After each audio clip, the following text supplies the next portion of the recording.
Quizás son dos mensajes más que vamos a compartir con ustedes. Este primer mensaje de esta nueva hora, quizás usted va a estar escuchando en la semana aquí en la emisora en Qué Buena 94.1 de una duración de 4 minutos. Y yo voy a ampliar ese tema mucho más ahora, unos cuantos minutos más. Y este tema se llama la copa rota o la copa de agonía. De eso hablaré con ustedes, sobre la copa rota o la copa de agonía. En primer lugar, les leeré una porción del Evangelio de San Lucas, el capítulo 22 y verso 39. Así dice la palabra del Señor, que saliendo se fue, como solía, al monte de los olivos, y sus discípulos también le siguieron. Cuando llegó a aquel lugar, les dijo: orad que no entréis en tentación. Y él se apartó de ellos a distancia como de un tiro de piedra, y puesto de rodillas oró, diciendo: Padre, si quieres, pasa de mí esta copa, pero no se haga mi voluntad sino la tuya. Y se le apareció un ángel del cielo para fortalecerle. Y estando en agonía, oraba más intensamente, y era su sudor como grandes gotas de sangre que caían hasta la tierra. Bueno, este pasaje nos habla acerca del Señor Jesucristo. Él fue allí al monte de los olivos, en lo que se conoce como el huerto de Getsemaní, y allí él dobló sus rodillas y oró a Dios. Y le dijo a Dios que si era su voluntad, quitara esa copa delante de él. Y dice que él oró a Dios estando en agonía. De esto les hablaré en la parte final del mensaje. Pero la primera parte habla acerca de la copa rota. Pues la copa rota, quiero contarles que llegada la década del 70 del siglo anterior, el cantante puertorriqueño José Feliciano llegó a la cúspide con un bolero que se llamaba La Copa Rota.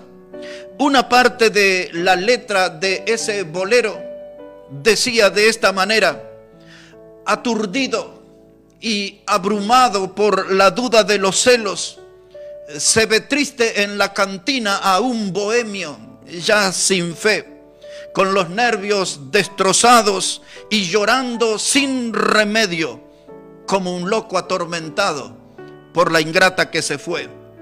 Y una noche, como un loco, mordió la copa de vino y con su cortante filo su boca destrozó.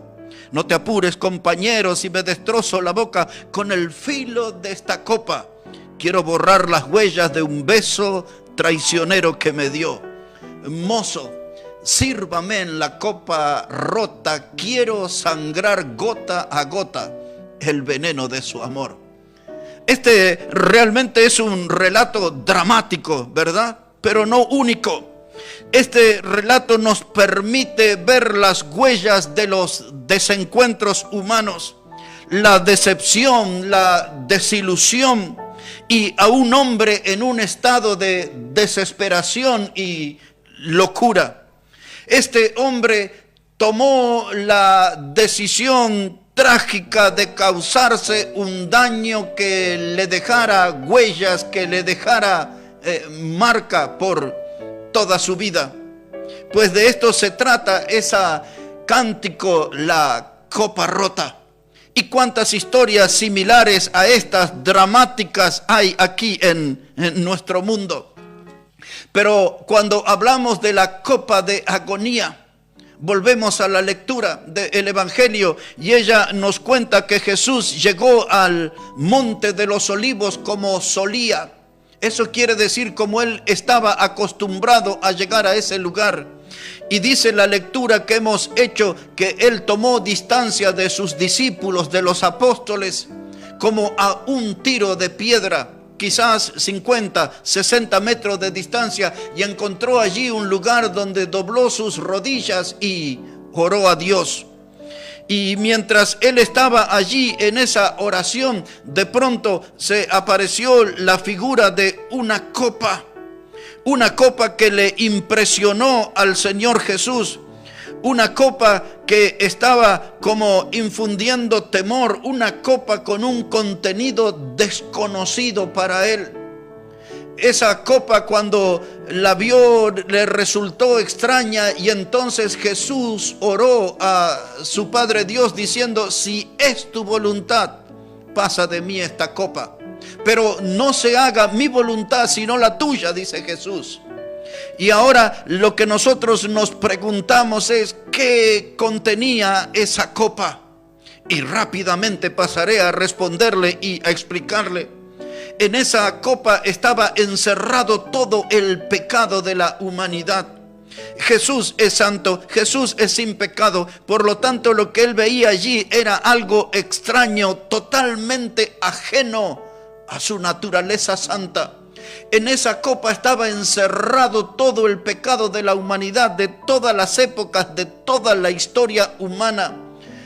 En esa copa, por ejemplo, estaba contenido el pecado de Nerón. ¿Recuerda quién era él? Aquel emperador romano loco y monstruoso. La historia nos cuenta acerca de Nerón, un hombre lleno de instinto asesino. Marianne se llamaba su esposa, la mató. Él mató también a su suegra. Dice la historia que el mismo Nerón fue quien mató a su madre, y en un rapto de locura incendió una buena parte de Roma. Y mirando cómo Roma se incendiaba, se subió a una pequeña torre y ahí tocaba su lira, tocaba un instrumento musical, mientras veía el resultado de lo que produjo su corazón incendiario. Imagine toda la locura de ese hombre, estaba ahí en esa copa. Si nos acercamos más en el tiempo y pensamos en Adolfo Hitler, un hombre que llevó a 6 millones de judíos y gitanos, que los hizo pasar por los hornos y por las cámaras de gas, haciéndoles morir de manera terrible. Pues en esa copa estaba toda esa clase de pecado como el de Hitler y tantos otros pecados. Aquí en nuestra Latinoamérica hemos tenido tantos muertos en las décadas del 70 y del 60 del siglo pasado, con dictaduras militares por la gran mayoría de los países, que dejaron en tendal de muertos en nuestra sufrida Latinoamérica.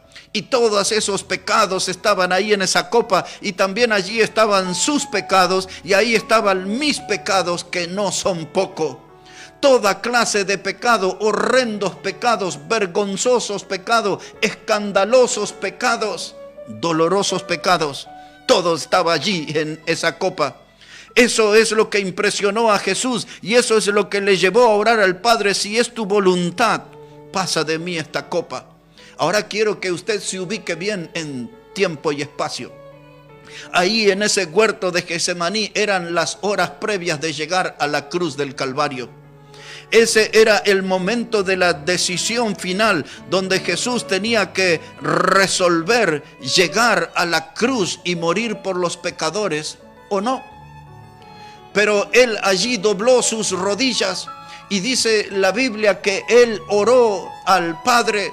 Y dice aquí, usando el término agonía, estando en agonía, él oró más intensamente, dice el Evangelio. Ahora quiero que pongan la atención a ese término agonía. Como el Nuevo Testamento fue escrito en el idioma griego, la palabra agonía viene del griego agón. Esa palabra agón era un término que se aplicaba a lo que eran las competencias atléticas. Cuando el atleta iba llegando a la meta y ahí ponía su último aliento, su última gota de energía, el último gran esfuerzo, ahí se usaba la palabra agón. La palabra agón también se utilizaba en los luchadores, en aquellos que hacían ese deporte de la lucha libre. Y cuando el luchador ofrecía su último esfuerzo, su último aliento, se usaba la palabra agón. También la palabra agón, los griegos la aplicaban a la vida militar.